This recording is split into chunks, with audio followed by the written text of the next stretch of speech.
I'm going to show you two clips today, which makes me think that Donald Trump is the least of our worries with this fuel crisis. Interrupted. You're playing catch-up. You're playing catch-up, Minister. Going behind you. No, you're playing catch-up. At what point? At what point during this crisis do you put the flag up and say, "Listen, I'll resign and hand it over to someone who's more competent"? There's a journalist behind you who has a question. I'm going to go to her. Well, look, I've been trying to ask you questions since the 24th of January.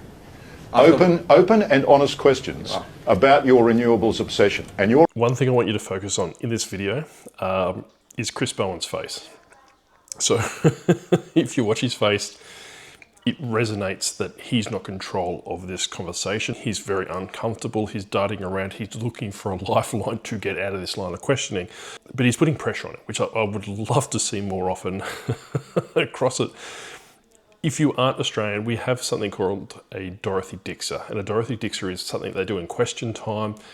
Generally, a member of their own party will ask them a prearranged question that kind of gives themselves a pat on the back, and it's obviously orchestrated.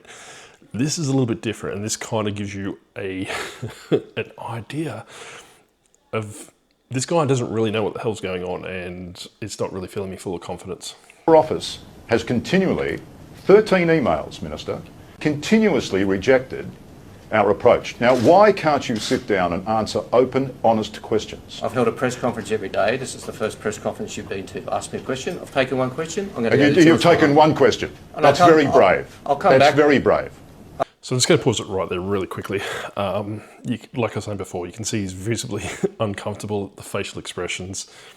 It's not really playing for him. So I think you need to show a bit more respect to your colleagues. This is a full room of journalists. Everyone gets one question. Oh, I think everyone here would like to know the answers, actually. I think everyone here would like to ask their own questions. Behind you. Minister, would you heed the Crucifulli government's call? he does look a little bit smug at the end of that clip. And all of the comments I've seen revolving around this video, it's very left and right of arc. In the sense that people are basically calling the journalists very arrogant. They should be more respectful and doing all these different things. And on the opposite side of the spectrum is that they're calling for Chris Bowen to resign, obviously, you know, palm it off to someone that's probably more competent. Really, this guy is the energy minister for Australia. He should be exuding confidence. He should be able to answer the hard questions, or even say, hey, look, I can't ask the question now. However, I'll put it on question on notice and get back to you before X, or something along the lines of that. And so that's the first one. There is another one I'm going to show you right now. He gaslights people, Australians, all the time. The fuel issue, and you want a dashboard on fuel. Why? Why do you reckon we need these numbers? Do you not believe the numbers we're getting? Well, you know, we get different numbers every day. They're all over the shop. One day that... So before going to Angus Taylor, this is the leader of the opposition party, the leader of the coalition or the Liberal Party. You may remember that this person was the energy minister, and he bought, I think, 1.7 billion barrels of oil, which is good. You know, that's what we want. You know, obviously to have some reserves to make sure that we're good for a rainy day. The problem was he actually stored them in Texas. So he bought them off the Americans, stored them in a facility in Texas, and that was his, that was his storage solution. The problem with that is that, okay, cool, 1.7 million barrels. If we have a fuel shortage, how are we going to get it here? I actually did some research into how much petrol 1.7 million barrels actually gives us. And I was actually quite surprised. It gives us anywhere between 3 to 4 days of fuel. So we've got 3 to 4 days of reserve oil for fuel sitting in Texas, which would probably take 10 to 15, 20 days minimum to get from Texas to Australia to be refined. It wasn't refined, it was pure oil. But going back to Angus Taylor here, he's trying to be, well, to me, and let me know in the comment sections if you feel this way as well. And by all means, please leave a comment. I love engaging with you. As you've seen with my previous video, I don't know everything, and I'm more than happy to be called out and having differing of opinions. That's what a democracy is about, a debate's about. I'm happy to have a bit of a back and forth in the comments, and consider subscribing and liking the video. It will help the channel as well. But this guy here, he's trying to be more charismatic. He's like, giving that sly smile, that little bit of arrogant smugness and all these different things. But I will do a video on him, probably in the next one, to his answer for Albo's address to the nation. Chris Bowen is telling us there's nothing to worry about. The next day he says there's a crisis. I mean, you just want the facts. Well, have we got enough ships coming to Australia to keep our fuel supply going over the coming months, or have we got a gap?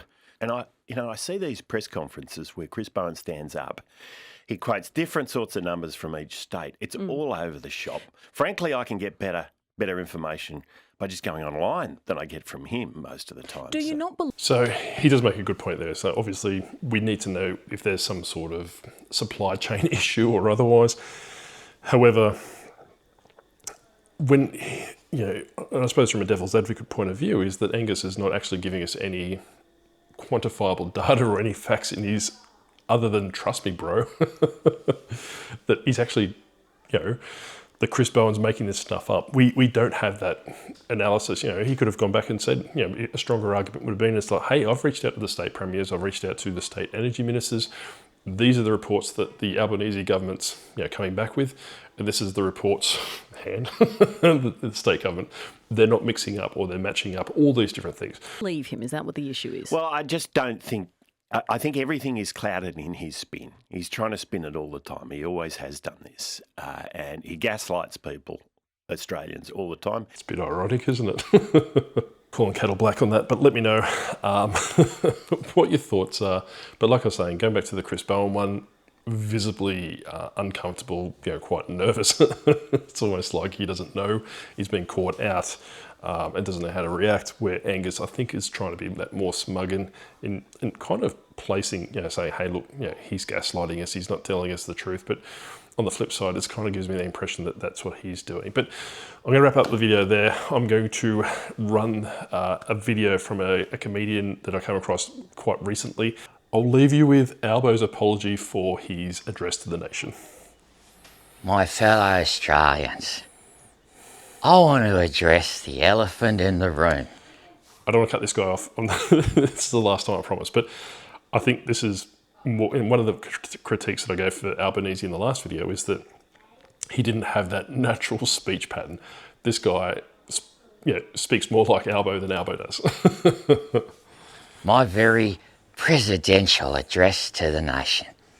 Every channel, every radio station at the same time, like a royal death, but with me, alive, with flags. And I understand some of you were disappointed. My office tells me 11 million people tuned in. That's more than the grand final, more than the Ashes, more than MasterChef.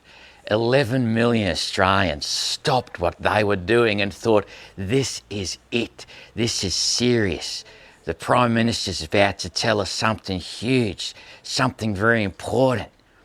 Some of you thought I was going to announce rationing. That's to come.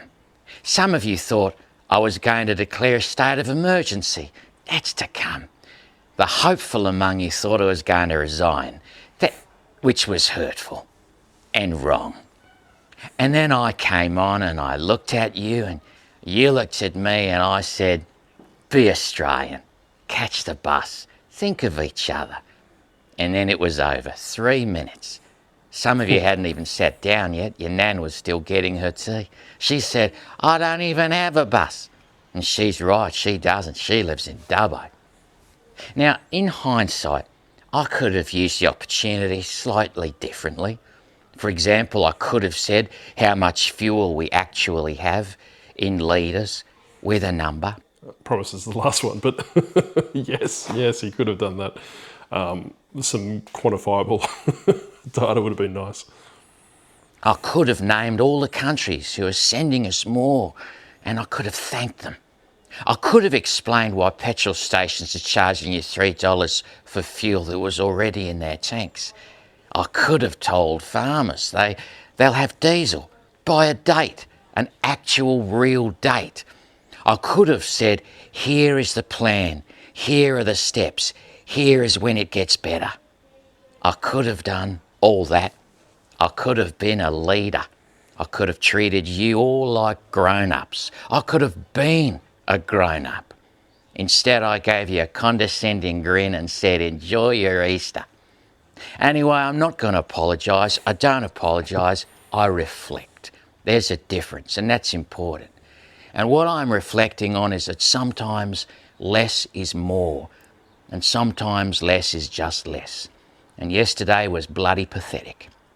Happy Easter, everybody, and catch the bus, 'cause that's the Australian way. G'day, Australia. Okay, on that note, g'day Australia. We'll catch you next time.